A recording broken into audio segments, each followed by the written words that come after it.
Indonesia borong 48 jet tempur siluman Kaan dari Turki. Sah dan resmi.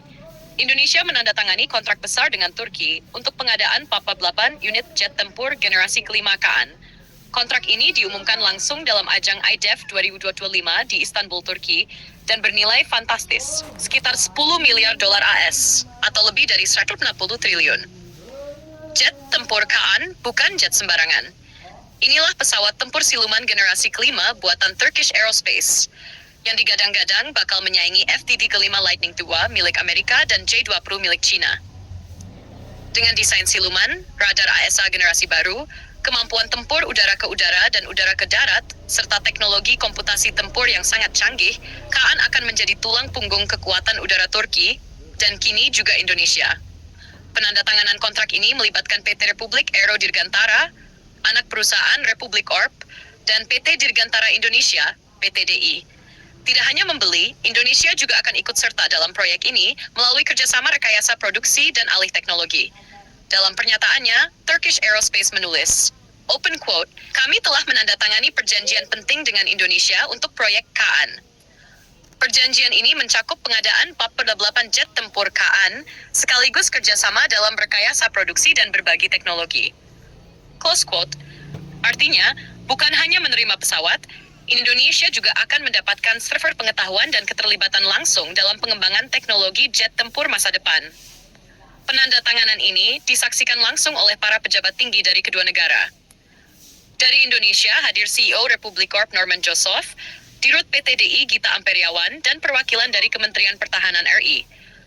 Bahkan Presiden Turki Recep Tayyip Erdogan secara langsung menyampaikan bahwa Indonesia kini resmi berkomitmen membeli 48 unit jet tempur siluman Kaan. Lebih jauh lagi, Indonesia juga menyatakan minat untuk bergabung dalam proyek pengembangan jet Kaan secara menyeluruh, sebuah langkah strategis untuk memperkuat industri pertahanan nasional dan menjadikan Indonesia sebagai bagian dari ekosistem industri pesawat tempur global. Namun, perlu dicatat bahwa proses produksi dan penyerahan jet ini tidak instan. Menurut Turkish Aerospace, produksi massal jet tempur Kaan baru akan dimulai pada tahun 2028, dan unit pertama diperkirakan baru akan diterima Indonesia paling cepat dalam waktu 10 tahun ke depan, yaitu sekitar tahun 2035. Artinya, ini adalah investasi jangka panjang Indonesia untuk memperkuat kekuatan udaranya di masa depan. Dalam 1 dekade ke depan, TNI AU akan memiliki armada jet siluman yang benar-benar setara dengan negara-negara besar dunia. Langkah ini menjadi lompatan besar dalam sejarah kekuatan udara Indonesia. Setelah membeli Rafale dari Prancis dan menjajaki F-15X dari Amerika Serikat, kini Indonesia memilih jalur strategis yang tidak biasa. Bersekutu dengan Turki dan ikut terlibat langsung dalam proyek jet tempur generasi kelima.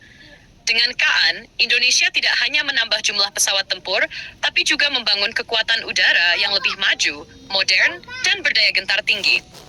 Langkah ini sekaligus menunjukkan bahwa Indonesia serius membangun pertahanan udara berteknologi tinggi, tidak hanya bergantung pada negara barat, tapi juga membuka aliansi baru di kawasan Eurasia. Pertanyaannya sekarang, apakah pembelian 48 Kaan ini akan mengubah peta kekuatan udara Asia Tenggara? Dan apakah Indonesia siap menjadi negara dengan kekuatan jet tempur siluman terbanyak di kawasan? Kalau kamu suka dengan konten ini, jangan lupa like, komen, dan subscribe biar nggak ketinggalan update paling panas dari dunia militer global.